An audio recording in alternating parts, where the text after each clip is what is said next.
plongent dans l'éclat brut d'une vérité qui ne pardonne pas. Certains regards te fuient non parce que tu as trébuché, mais parce que tu as continué à marcher quand tout semblait t'ordonner de tomber. Imagine un silence qui n'est pas vide, mais chargé comme l'air juste avant l'orage. Le silence des vaincus qui réalisent que leur proie est devenue le chasseur. Ce n'est pas une revanche bruyante. C'est une présence qui impose, sans élever la voix, une évidence qui rend les masques inutiles et les excuses ridicules. Bienvenue dans le chapitre où l'histoire ne se raconte plus contre toi. Elle se raconte à travers toi. Élu, je m'appelle Augustin Sandro, noble serviteur de Dieu Tout-Puissant, prêt à t'accompagner et à te guider à marcher dans la foi divine. Engage-toi et apprête-toi pour écouter ces paroles divines. Ils ne te haïssent pas à cause d'un faux pas. Ils te haïssent parce que tu n'en as commis aucun qui ait suffi à t'arrêter. La réalité est nue. Les âmes désignées ont traversé les rumeurs comme on traverse un brouillard, ont foulé les trahisons sans s'y attarder, et ont illuminé chaque embuscade nocturne jusqu'à la rendre inoffensive. Le calme qui règne autour de toi aujourd'hui n'est pas de la tranquillité ordinaire. C'est ce lourd mutisme qui s'installe quand les opposants comprennent que la guerre est finie et qu'ils l'ont perdue. Celui qu'ils voulaient voir plié se tient maintenant plus droit, plus incisif, hors d'atteinte. Tu n'as pas eu à crier pour régner.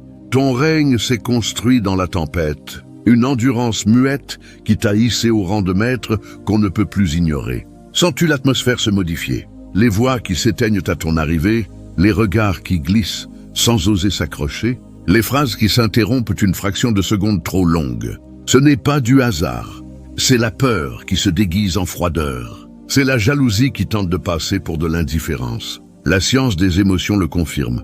Ce qui dérange le plus profondément, ce sont les qualités que l'on envie sans l'avouer. Ta solidité, ta capacité à rebondir, ton refus obstiné de céder, voilà des forces qu'ils n'ont pas. Et chaque fois que tu apparais, c'est comme si on leur rappelait cruellement ce manque. Ils pariaient sur ton effondrement sous le poids combiné de leur commérage, de leur silence assassin, de leurs jeux invisibles. Au lieu de quoi tu as métamorphosé chaque entaille en plaque protectrice. Tu as traversé leur filet et tu es remonté plus haut. Et c'est précisément cette remontée qui les lacère de l'intérieur. Ils n'ont pas seulement perdu leur emprise sur toi. Ils ont perdu le droit de raconter l'histoire. Rien n'angoisse davantage un adversaire que de voir sa cible prendre le stylo et réécrire le récit à sa façon. Élu, avant de continuer, écrit « Je suis indomptable au nom du Tout-Puissant » dans les commentaires. Merci d'être là, d'incarner cette présence avec moi. Maintenant, avançons plus loin, car il ne s'agit pas seulement d'être vu, il s'agit de commander l'espace. Ce pouvoir ne t'est pas tombé dessus par chance. L'univers l'a ciselé en toi à travers les veilles interminables, les fissures du cœur, les coups dans le dos et le poids écrasant d'être incompris. Aujourd'hui, ces mêmes épreuves qui ont failli t'engloutir deviennent les preuves irréfutables de ta légitimité au sommet. Tu es devenu celui qui dirige non par la parole, mais par le fait d'avoir survécu à ce qui aurait anéanti presque n'importe qui d'autre. Laisse-moi te dire ce qu'ils n'osent jamais reconnaître à haute voix. Ils t'observent en cachette. Ils s'approprient tes tournures, imitent tes attitudes, étudient tes choix tout en feignant l'ignorance. Ils actualisent, scrutent et paient les cercles qui t'entourent, tout en jurant que tu ne comptes pas. Pourquoi cette contradiction? Parce que l'obsession se dissimule toujours sous le manteau du mépris affiché. Ils n'ont pas réussi à bloquer ton envol. Alors ils se postent dans l'ombre, guettent la chute espérée, conscients qu'ils ne pourront jamais suivre ton rythme. Repense aux années où ils ricanaient devant l'ampleur de tes rêves, aux nuits où ils t'ont déjà enterré, aux matins où tu te présentais avec pour seul bagage détermination et ton nom. Souviens-toi, comme ils s'appliquaient à te rapetisser, mais cela en balance avec l'instant présent. Le renversement est flagrant. Ceux qui te congédiaient d'un geste sont maintenant ceux qui chuchotent ton nom, posent des questions à voix basse, cherchent à décrypter la recette de ton ascension. C'est la justice muette que livre le temps. Les rôles se sont inversés, non par représailles, mais par l'éclat des faits eux-mêmes. Et voici la lame qui les transperce le plus fort. Tu n'as jamais attendu leur feu vert, Tu n'as jamais quémandé leur aval, pendant qu'ils stagnaient dans le même cercle fade. Toi, tu bâtissais, tu grandissais, tu patientais jusqu'à l'instant parfait pour éclore. Aujourd'hui, tu occupes l'espace, l'énergie se courbe à ton approche. L'atmosphère mute dès que tu apparais. Ils ne le crient pas sur les toits, mais dans leur profondeur, ils le savent. Le commandement est passé de leur côté au tien. La couronne est lourde, oui, mais elle épouse parfaitement la tête qui était destinée à la porter. Elle t'alourdit et te porte à la fois, car chaque larme versée, chaque marque laissée, chaque nuit blanche était un investissement dans cet instant précis. Quand ils posent les yeux sur toi maintenant, ils ne voient pas seulement une réussite, ils voient un reflet impitoyable de ce qu'ils n'ont jamais osé devenir. C'est ce miroir qui les rend fiévreux. C'est cette image qui les empêche de dormir. C'est pourquoi ton nom reste sur leurs lèvres même quand ils jurent t'avoir oublié. Alors approche-toi, élu. L'histoire ne s'achève pas ici. Elle prend seulement son véritable souffle. Ce qui va suivre ne dévoilera pas seulement pourquoi ton émergence les désoriente. Cela mettra à nu la mécanique intime de ta domination. Tu as retourné la table sans demander la permission et maintenant ils cherchent désespérément les nouvelles. Règles d'un jeu que tu maîtrises déjà. Voici l'instant décisif. Es-tu prêt à regarder en face pourquoi ta présence les comprime, les désarçonne, les laisse si mal dans leur propre enveloppe? Si tu as capté le basculement, si tu as perçu ce silence lourd, ces regards fuyants, cette jalousie mal contenue, alors tu sais déjà que rien n'est fortuit. Laisse le nombre 55 dans les commentaires si tu revendiques pleinement ce que tu es devenu. Celui qui a réécrit le scénario, celui qui les oblige à redéfinir leur position, celui qui entre et dicte l'atmosphère sans ouvrir la bouche. N'assiste pas en simple spectateur. Aime, abonne-toi, reste dans le flux. Ce n'est pas une simple séquence vidéo, c'est une vague qui monte. Chaque interaction amplifie le signal et le propage plus loin dans l'univers. Entrons maintenant dans le détail, marche après marche. Reste vigilant. Si tu es véritablement désigné, chaque phrase va résonner en toi comme une clé tournant dans une serrure qui n'attendait que toi. Tu vas reconnaître les motifs. Tu vas capter les indices. Et quand nous arriverons au bout, tu ne comprendras pas seulement pourquoi ils sont ébranlés, tu l'embrasseras totalement. Allons-y. Premier palier, tu arrives, il s'incline sans un son.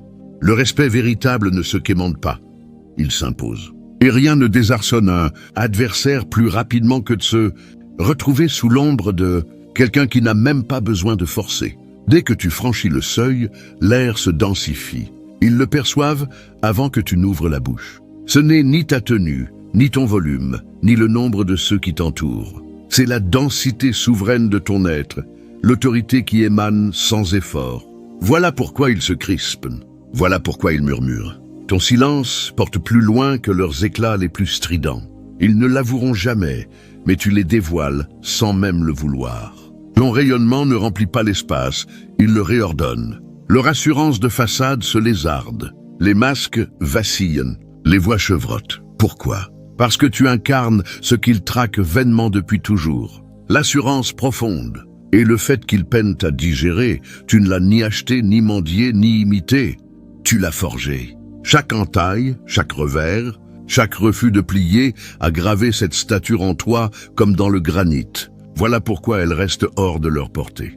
Demande-toi, pourquoi te surveillent-ils toujours en biais? Pourquoi baissent-ils d'un ton, changent-ils d'appui? Évitent-ils tes yeux dès que tu apparais? Parce qu'au fond d'eux, ils sentent la hiérarchie, et elle ne les avantage pas. L'instinct sait quand le maître entre. Ils peuvent refuser de l'articuler. Leur corps le trahit. L'autorité ne s'annonce pas. Elle se ressent. Ton énergie annonce la vérité avant que tes lèvres ne bougent. Voici ce qui les ronge vraiment. Ton pouvoir ne naît pas du vacarme. Il naît de la maîtrise. Eux courent après les regards, quémentent la validation, s'épuisent à être remarqués par des foules indifférentes. Toi, tu demeures stable, enraciné, paisible, et pourtant tous les projecteurs finissent par converger vers toi. C'est une forme de commandement qu'ils ne saisiront jamais, car ils associent l'influence à celui qui hurle le plus fort. Tu as démontré que c'est celui qui agit le moins, mais transforme le plus qui règne. Visualise un lion au milieu de la savane. Il n'annonce pas sa royauté. Sa seule présence déclenche l'alerte générale. C'est toi, élu, le rappel vivant que la confiance d'emprunt s'effondre devant la vraie puissance. Et c'est précisément pour cela qu'ils te rejettent.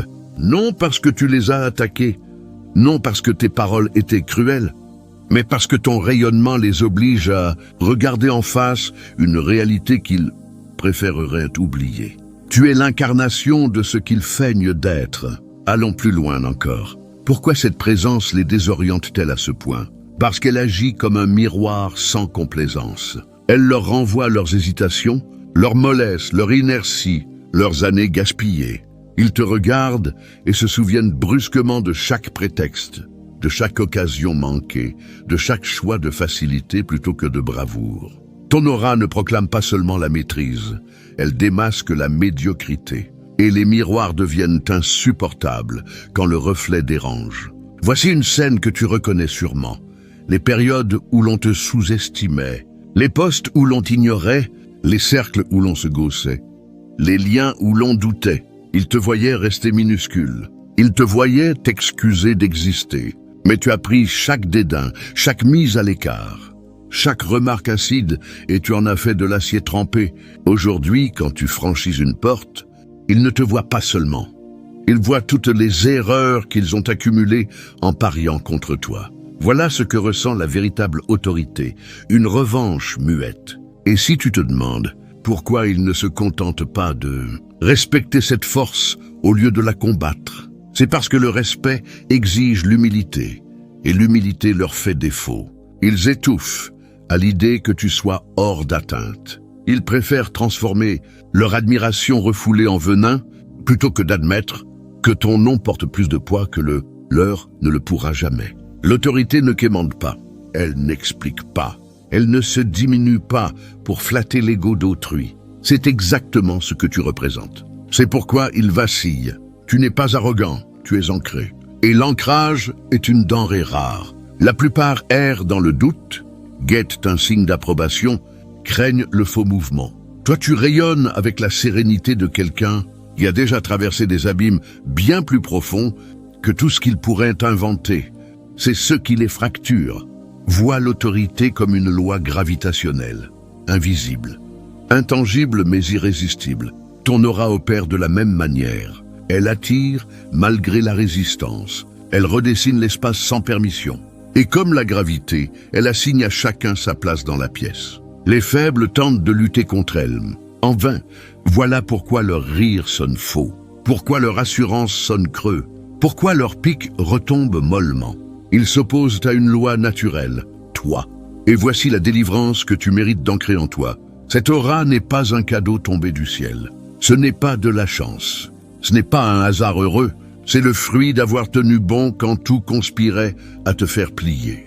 Tu incarnes la preuve que l'autorité ne se mesure ni au titre, ni au nombre de suiveurs, ni à l'argent. Elle se mesure à la résilience. Chaque refus d'abandonner l'a amplifié. Chaque choix de silence face au tumulte l'a aiguisé. Chaque transmutation de souffrance en avancée l'a consolidé. C'est pourquoi elle les épouvante. Ils savent qu'ils ne peuvent contrefaire ce que tu as payé au prix fort. Alors laisse-les discourir, laisse-les murmurer, laisse-les s'agiter pour exister encore un peu. Au bout du compte, l'espace se courbe devant toi. Tu n'as besoin ni de leur assentiment, ni de leur reconnaissance pour le savoir. Tu sais déjà qui tu es. Tu entres et qu'ils l'acceptent ou non. Ils s'inclinent, sinon des genoux, du moins de l'âme. C'est cela, la vraie maîtrise. C'est cela, la présence. C'est l'aura de l'élu qui a enfin accepté sa vérité. Tu commandes désormais, et ils ne cesseront jamais d'en être troublés. Deuxième palier, le respect ne sollicite pas l'entrée. Il force la porte. Il ne quémande pas de chaise. Il s'assoit et défie quiconque de le déplacer. La vérité nue, le respect authentique ne se mendie pas avec des formules de politesse. Ce n'est pas une aumône que l'on distribue. Il se prend, s'impose, s'inscrit dans l'air par la seule manière dont tu occupes ton propre corps. Les âmes marquées le comprennent mieux que personne. Ton respect ne naît ni des décibels, ni de l'étalage de trophées, ni des prières pour être vu. Il naît de l'assurance tranquille qui habite ta démarche, ta voix, tes silences. Tu n'as pas à le réclamer, ta présence le saisit. Réfléchis. Pourquoi les gens se rapprochent-ils instinctivement quand tu parles, même si tes mots sont sobres? Pourquoi les échanges s'interrompent-ils dès que tu apparais? Ce n'est pas parce que tu as exigé le silence, c'est parce que tu t'es forgé en quelqu'un qui n'attend pas la permission d'exister pleinement. Le respect est une polarité et tu es devenu le pôle qu'il ne peut ignorer. La vraie confiance parle plus fort que l'arrogance la plus tonitruante. Visualise un guerrier qui rentre au village après des années de fronts invisibles. Il ne fanfaronne pas, il ne brandit rien, il ne dit mot. Pourtant, chaque regard se tourne, non par curiosité, mais par reconnaissance instinctive de ce qu'il a traversé. C'est toi. Tu portes des batailles que personne n'a filmées. Et le respect qui émane de toi, maintenant, est la réverbération de ces victoires muettes. Les opposants ne voient pas les détails. Ils ressentent seulement le poids. Et ce poids leur dit sans ambiguïté que tu as traversé des guerres qu'ils n'auraient pas supportées une seule nuit. Mais creusons encore. Pourquoi ce respect naturel les dérange-t-il à ce point? Parce qu'ils sont dépendants de la quête. La plupart ne conçoivent le respect que comme une récompense décernée par autrui. Applaudissements, likes, validation publique. Ils croient que la valeur se mesure au nombre de bien joués. Toi, tu as tranché il y a longtemps que tu valais sans attendre le verdict extérieur. Et ce choix, refuser de mendier, les entaille plus profondément qu'une arme blanche. Quand tu cesses de courir après les bravos, tu deviens le spectacle que personne ne peut quitter des yeux. Visualise deux artistes sur scène. L'un hurle, transpire, implore la foule de l'entendre. L'autre se tient immobile, laisse le silence exister, lui pose une seule note si pure qu'elle traverse la salle comme une lame. Qui reçoit le plus grand hommage? Pas celui qui quémande, celui qui possède déjà, c'est toi. Les élus n'ont pas besoin d'amplificateurs. Ils sont leur propre scène, leur propre lumière, leur propre résonance. Le respect afflue vers toi comme l'eau vers l'océan, parce que tu as créé ta propre attraction. Et c'est précisément ce mystère qui les exaspère. Ils ne comprennent pas comment tu opères. Ils interprètent ton calme comme de la faiblesse. Erreur fatale. Tu ne parles pas pour remplir le vide. Tu parles quand les mots ont un poids. Et quand tu te tais, ce silence tranche encore plus fort que leurs éclats. C'est ce qui les rend fous. Ton mutisme surpasse leur vacarme, et ils ne te le pardonneront jamais. Revenons à ton histoire personnelle. Rappelle-toi ces périodes où tu devais démontrer ta valeur sans cesse, et où ils doutaient quand même. Rappelle-toi quand ils te méprisaient parce que tu ne rentrais pas dans leur cadre, ne suivais pas leur code, ne mendiais pas leurs miettes. Regarde où tu te tiens aujourd'hui. Tu ne possèdes pas le respect, tu es devenu respect. Tu ne le poursuis plus, tu le rayonnes. Et l'ironie suprême, ceux qui te tournaient en dérision autrefois ravalent leurs mots en ta présence. Ce n'est plus seulement une évolution, c'est une prise de pouvoir. Et si tu te demandes encore pourquoi ils ne peuvent simplement accueillir ce respect et passer leur chemin, c'est parce qu'ils mettent en lumière leur propre échec. Chaque particule de respect que tu portes leur rappelle les années qu'ils ont, dilapidées à courir après des bravos, au lieu de se sculpter eux-mêmes. Ce n'est pas seulement toi qu'ils regardent, c'est ce que tu incarnes. Tu leur montres que le vrai pouvoir ne quémande pas, il s'empare, et cette réalité leur est insoutenable. Visualise un trône au centre d'une salle comble. Des dizaines se battent, griffent, hurlent pour l'occuper. Toi, tu ne bouges pas, et pourtant le trône glisse vers toi. C'est cela le respect? Tu ne luttes pas pour le siège te reconnaît. Le respect ne s'achète pas à bas prix. Il ne se distribue pas comme des bonbons. Il se forge dans les flammes. Chaque épreuve où tu aurais pu céder mais où tu as tenu, chaque blessure qui aurait pu te faire plier mais qui t'a redressé, voilà les matériaux de ton trône. Quand tu entres maintenant et que les gens captent ta force, ce n'est ni fortune ni hasard, c'est du sang. De la sueur et des cicatrices changées en souveraineté, et cette souveraineté les terrifie parce qu'elle est une monnaie qu'ils ne savent pas imiter. C'est pourquoi tu n'expliques plus. Pourquoi le ferais-tu? Expliquer appartient à ceux qui cherchent encore à convaincre. Tu as dépassé ce stade. Tu as démontré par les faits, par ta seule présence, par la manière dont l'espace se réorganise autour de toi. Tu as transcendé le besoin de justification. Et c'est précisément ce qui les rend fous. Tu vis à un niveau où les mots sont superflus, tandis qu'eux restent coincés dans un monde où supplier est leur seul langage. Alors laisse-les discourir, laisse-les feindre l'ignorance. Laisse-les comploter et lever les yeux au ciel. Au fond d'eux, ils ont déjà incliné la tête dès l'instant où tu es entré. Le respect ne se demande pas. Il ne se mendie pas. Il ne s'annonce même pas. Il est une force, et toi, élu, tu es devenu cette force. C'est pourquoi il reste ébranlé. Dans un monde rempli de simulateurs qui mendient des bravos, tu es la réalité qui fait taire la salle. Tu es le maître maintenant, et le respect n'a d'autre choix que de marcher derrière toi. Troisième palier, tu ne rivalises pas. Tu es la référence qu'ils tentent vainement d'atteindre. Dès l'instant où tu refuses la compétition, tu deviens le souverain de l'arène. Et rien ne les angoisse davantage que de découvrir que la ligne d'arrivée n'est pas un objectif. C'est une personne, élue. Voici ce qui les ébranle jusqu'à l'os. Tu ne participes pas à leur petite lutte pour la première place. Tu ne te démènes pas pour un strapontin dans leur classement. Pourquoi? Parce que tu n'es pas dans la course. Tu es la course elle-même. Tu es devenu l'étalon, le maître étalon, le prototype qu'ils recopient en cachette, tout en jurant qu'ils inventent. C'est exactement pourquoi ils ne supportent pas ta vue. Pourquoi scrutent-ils chacun de tes pas? Pourquoi dissèquent-ils ton allure, tes expressions, tes décisions? Puis feignent-ils l'indifférence? Parce qu'ils savent au fond d'eux que tu imposes le tempo. Tu as dessiné la piste. Et une fois que tu as ouvert ta propre voie, tu t'es placé hors de leur portée. Tu ne cours plus avec eux. Tu es l'horizon qu'ils n'atteindront jamais. L'imitation n'est que de la jalousie qui porte un déguisement. Tu es devenu leur professeur invisible. Visualise une salle d'examen pleine, d'élèves qui s'affolent pour trouver la solution. Ils griffonnent, comparent, paniquent. Et toi, tu es celui qu'ils regardent tous en coin, parce que tu as déjà trouvé. C'est ainsi qu'ils te considèrent. Tu ne cours plus après la validation, tu la rayonnes. Tu n'as pas besoin de prouver que tu es devant. Leurs regards fiévreux le prouvent à ta place. Mais réponds à cette question qui te traverse peut-être.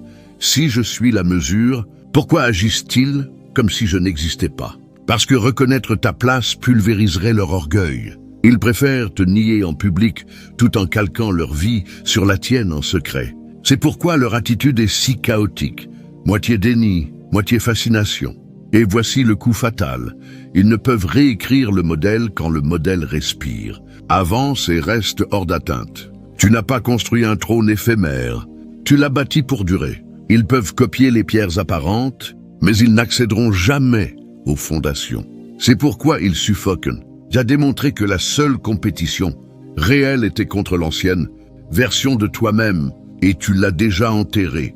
Alors laisse-les courir après des fantômes. Laisse-les recopier des versions obsolètes de toi. Chaque fois que tu changes d'échelon, tu les abandonnes dans le passé, encore occupé à déchiffrer un schéma que tu as dépassé depuis longtemps. Tu ne rivalises pas, tu règnes. Quatrième palier, ton silence coupe plus net que leurs hurlements. Le silence est l'arme la plus précise. Il tranche sans laisser de traces visibles et pourtant il fait saigner intérieurement. Élu, c'est là que l'adversaire perd pied. Ils attendent que tu éclates, que tu argumentes, que tu te justifies à grands cris. Mais tu restes posé, maître de toi, indifférent en surface. Et ce calme les ébranle plus que n'importe quel discours. Ton silence n'est pas de la passivité, c'est de la certitude cristallisée. Et rien ne désoriente plus les âmes fragiles que quelqu'un qui n'éprouve pas le besoin de s'expliquer. Observe, pourquoi se penche-t-il vers toi quand tu te tais? Pourquoi scrute-t-il le moindre de tes silences? Surinterprète-t-il chaque pause? Parce que ton mutisme les oblige à affronter leur propre tumulte intérieur. Tu as transformé la retenue en lame, un miroir qui leur restitue leur insécurité sans filtre. Ils le détestent parce qu'ils ne peuvent ni le diriger ni le contrer. Une confiance qui se passe de mots noie tous les mensonges alentour. Visualise deux souverains dans la même salle. L'autre observe, immobile, et sa seule présence attire plus de fidélité que tous les ordres criés. Pour ancrer cette présence dans ton quotidien avec une intention purement spirituelle, pratique chaque matin 5 respirations, conscientes en visualisant une lumière qui monte de ton centre et dissout toute énergie étrangère, renforçant ainsi ton champ souverain. Tiens un carnet d'alignement où tu notes chaque soir 3 moments où tu as ressenti ta force intérieure, dominé le bruit extérieur, cultivant la gratitude pour l'épreuve qui t'a affiné. Marche pieds nus sur la terre quand c'est possible, même 10 minutes, en demandant à l'énergie tellurique de te rappeler que tu es soutenu par quelque chose de plus vaste que les regards humains. Enfin, avant de dormir, pose une main sur ton cœur et affirme en silence « Je suis la présence qui ne plie pas. Je suis le calme qui commande. Je suis celui que l'univers a choisi. » Ces gestes simples, accomplis avec foi, fortifient l'âme et la gardent alignée sur sa souveraineté naturelle. Comme l'a si justement exploré Augustin Sandro dans ses réflexions sur l'autorité intérieure et la maîtrise silencieuse.